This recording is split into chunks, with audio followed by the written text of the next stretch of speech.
আমরা এখন আস্তে আস্তে পাহাড়ের ওপরের দিকে উঠছি। অসম্ভব সুন্দর লাগছে চারিদিকটা। এমনিতে পাহাড় আমার ভীষণই পছন্দের, কিন্তু যেখানেই ঘুরতে যাই আমি দেখেছি সেখানেই সমুদ্রই থাকে, তাই সমুদ্র আমাকে বেশি টানে। কিন্তু অ্যাকচুয়ালি আমি পছন্দ করি বেশি পাহাড়, কারণ আমার একান্তই এটা ব্যক্তিগত ধারণা, পাহাড়ের সৌন্দর্য কিন্তু অনেক বেশি। ওই যে দূরে দেখা যাচ্ছে ওটা একটা অর্গানিক ফার্ম। তো কিভাবে যেতে হয় সেটা ঠিক আমাদের জানা নেই, আর কি নাম তাও জানি না। এদেশে অনেক ফার্ম আছে, কিন্তু ওই ফার্মটার নাম যদি জানা যেত তাহলে হয়তো গুগল ম্যাপ দেখে যাওয়া যেত। আর ওই যে দূরে দেখছেন ওটা আগে ছিল হেরিটেজ ভিলেজ, ওর ভেতরে আগে যাওয়াও যেত, কিন্তু এখানে এসে শুনলাম ওটা নাকি এখন ভিলেজ রিসর্ট হয়ে গেছে। একমাত্র যারা এই হোটেল বা রিসর্ট বুক করবেন তারাই ভেতরে যেতে পারবেন, কিন্তু গুগলে এখনও এটা হেরিটেজ ভিলেজ নামেই দেখাচ্ছে। এখন যে এটা একটা রিসর্ট হয়ে গেছে, সবাই যে ভেতরে যেতে পারে না সেটা কিন্তু গুগলে কোনো আপডেট নেই। তাই আমাদের মতন অনেকেই এখানে না জেনে এসেছেন। এখন শুধু বাইরে থেকে কয়েকটা ফটো তোলা ছাড়া আর কোনো উপায় নেই। এখানে এখন শুধু শুধু সময় নষ্ট করে আর লাভ নেই, এখন অনেক কিছু দেখা বাকি আছে। তবে এখানে অনেক জায়গায় রাস্তায় কাজ হচ্ছে বলে অনেক রাস্তাই বন্ধ, আর তার সঙ্গে আমরাও গাড়ি নিয়ে ঠিকঠাক যাওয়ার সাহস করতে পারিনি।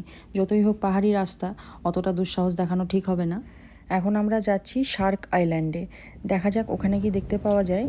সুন্দর সাজানো গোছানো একটা বিচ, তবে লাইট দেখে মনে হচ্ছে যে রাত্রের দিকে এলে পরে জায়গাটা বেশি জমজমাট থাকে।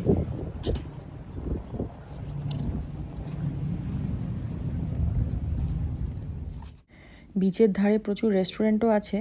এখন আমরা সামনের দিকে এগিয়ে চলেছি। এখানেও কিন্তু বোট রাইড করা যায়। এখানে ওই মোটামুটি 1 ঘন্টার জন্য বোটে করে সমুদ্রের ভেতরে নিয়ে যাবে। ওই দেখুন প্যারাসেলিংও করছে ওইখানে। একজন মানুষ আছে ওইখানে, কিন্তু এতটাই ছোট দেখাচ্ছে যে বোঝা যাচ্ছে না। এদিকে আমার ছেলে তো এখানে এসেই শুরু করে দিয়েছে জলে নামবে।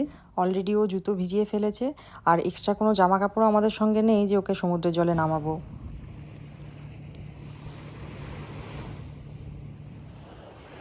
এখন যেহেতু ওয়েদারটা ভালো, তাই রোদটাও বেশ গায়ে পড়ছে আর ভালোই লাগছে। তাছাড়া গরমের সময় যদি এই সি বিচে আসতে হয় তাহলে গায়ের ছাল চামড়া উঠে একদম হাতে চলে আসবে।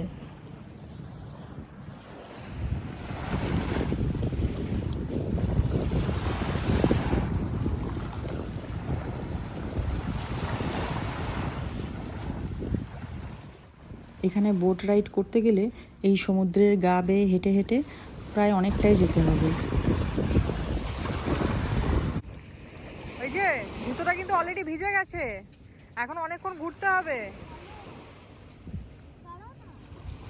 আরো ভিজে যাবে, কিন্তু ভেতরে সক্সটাও ভিজে যাবে, তারপর ঠান্ডা লাগবে, তারপর স্কুল কামাই।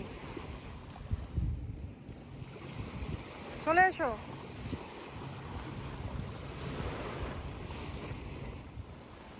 এই যে শেষমেশ গন্তব্যে এসে পৌঁছাতে পেরেছি। এখান থেকে সব বোটগুলো ছাড়ে।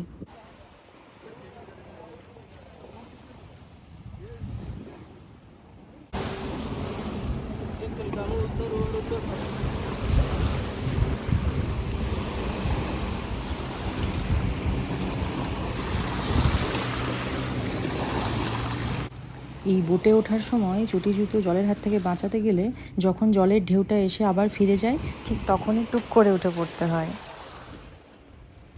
তবে এটার নাম শার্ক আইল্যান্ড কেন বলে জানি না, কারণ শার্ক তো আমরা কিছু দেখতে পাইনি। তবে সমুদ্রের বুকে বোটে করে এভাবে ঘুরে বেড়ানোর অভিজ্ঞতা বা আনন্দ দুটোই কিন্তু আলাদা। ওইখানে দেখুন বোঝা যাচ্ছে যে প্যারাসুটের মধ্যে 2জন মানুষ আছে। তবে সমুদ্রের বুকে এইসব করতে গেলে কিন্তু রীতিমতন সাহসের দরকার। আমরা লাঞ্চ করে বোটে উঠিনি, কারণ অনেক সময় সমুদ্রের মধ্যে বোটটা যখন লাফাতে থাকে তখন কিন্তু বমি হওয়ার চান্স থাকে। তাই বোটিং সেরে এখন এসেছি লাঞ্চ করতে। এই বিচের ধারেই একটা ইন্ডিয়ান রেস্টুরেন্ট পেয়েছি। তবে এরকম জায়গায় যে ইন্ডিয়ান রেস্টুরেন্ট পাবো সেটা আমরা এক্সপেক্ট করিনি, কারণ এই জায়গাটা একটু তো ফাঁকা ফাঁকা। তবে জায়গাটা ফাঁকা হলে কি হবে, এই রেস্টুরেন্টে কিন্তু ভালোই ভিড় রয়েছে। আর আমাদের তো মারাত্মক খিদে পেয়েছে, তাই অনেক কিছুই অর্ডার দেওয়া হয়েছে। গার্লিক নান, 2 রকমের চিকেনের আইটেম, আর একটা এখানকার স্পেশাল চিকেন বিরিয়ানিও অর্ডার করেছি। একেই তো মারাত্মক খিদে পেয়েছিল, তার উপরে আবার যখন মনের মতন খাবারগুলো পাওয়া যায় তখন কতটাই না ভালো লাগে বলুন তো। সবশেষে একটু ডেজার্টও ট্রাই করলাম এখানকার। জবরদস্ত একটা লাঞ্চ সেরে চলে এসেছি খোরফাক্কানের আরও 2টো জায়গা দেখতে। এটা হলো খোরফাক্কান অ্যাম্পি থিয়েটার। এটা কিন্তু বিশাল বড় এরিয়া জুড়ে। খোরফাক্কান এলে এই অ্যাম্পি থিয়েটার কিন্তু কেউ মিস করে না। তবে এই অ্যাম্পি থিয়েটারটা যে অনেক পুরনো বা এর পিছনে যে কোনো ইতিহাস জড়িয়ে আছে সেই নিয়ে আমার তেমন কিছুই জানা নেই বিশেষ। আপনাদেরকে আরেকটা সুন্দর জিনিস দেখাই। এখানে পরপর লাইন দিয়ে কত পুচকি পুচকি ছোট ছোট গাড়ি, এত কিউট দেখতে গাড়িগুলো যে কি বলবো। বছরে একটা দিন এই সমস্ত পুচকি পুচকি ছোট ছোট গাড়িগুলোর র্যালি বের হয়। 500 কিলোমিটার অবধি রান করে গাড়িগুলো, মানে ওই দুবাই, শারজা এই সমস্ত এরিয়াগুলোতে ঘোরে। আর প্রত্যেকটা গাড়ির কিন্তু অনেক বয়স, রীতিমতন মেনটেনেন্স করা হয় বলে গাড়িগুলো এখনো সুন্দর অবস্থাতেই আছে। এই এত ছোট ছোট গাড়িগুলোকে দেখে কি যে মজা লাগছে। এইটুকুটুকু গাড়িতে আবার 4 জন করে বসতেও পারে, ভেতরে 4 জনের বসার জায়গা। গাড়িটার সাইজ একবার দেখুন, আমার ছেলের থেকেও ছোট। মনে হচ্ছে এক্ষুনি একটা গাড়িকে তুলে নিয়ে চলে যায় বাড়ি।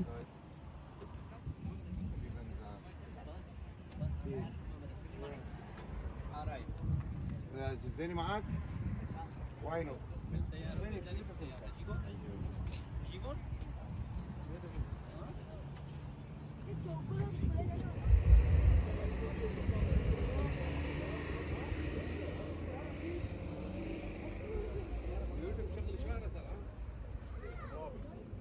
এই গাড়িটা পেছন থেকে দেখো কি সুন্দর লাগছে দেখো।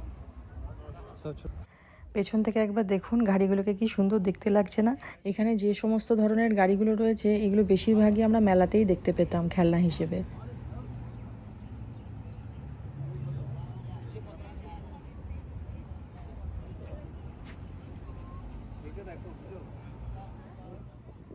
এই গাড়িগুলো দেখে আপনাদের কীরকম লাগলো অবশ্যই কিন্তু কমেন্ট করে জানাবেন।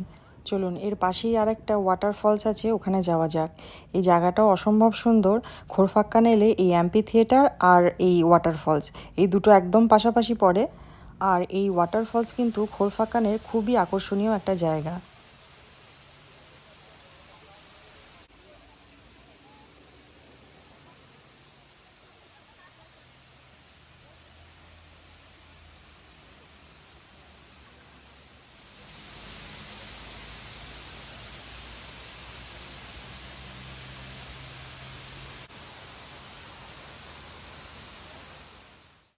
এই অ্যাম্পি থিয়েটারের ভেতরে কোনো একটা অনুষ্ঠান হয়তো হবে, সেই কারণে সবই বন্ধ মনে হচ্ছে।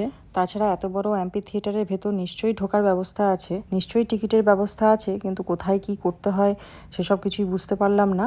লোকজনও বিশেষ কাউকে দেখতে পাচ্ছি না যে যাকে জিজ্ঞেস করব। তাই আমরা বেশ কিছুক্ষণ এখানে ঘোরাঘুরি করলাম, এবারে বাড়ি ফিরে যাব। গুগলে আরও কয়েকটা জায়গা দেখাচ্ছে, কিন্তু ওই সব জায়গাতে দেখলাম রাস্তা খারাপ। পাহাড়ি রাস্তা একেই, তার উপরে আবার রাস্তায় কাজ চলছে, তাই আর ওদিকে যাওয়ার কথা ভাবছি না। আমাদের একদিনের খোরফাক্কান ট্রিপ দারুণ ছিল, আমরা তো খুব এনজয় করেছি। আপনাদের কেমন লাগলো অবশ্যই কিন্তু জানাবেন।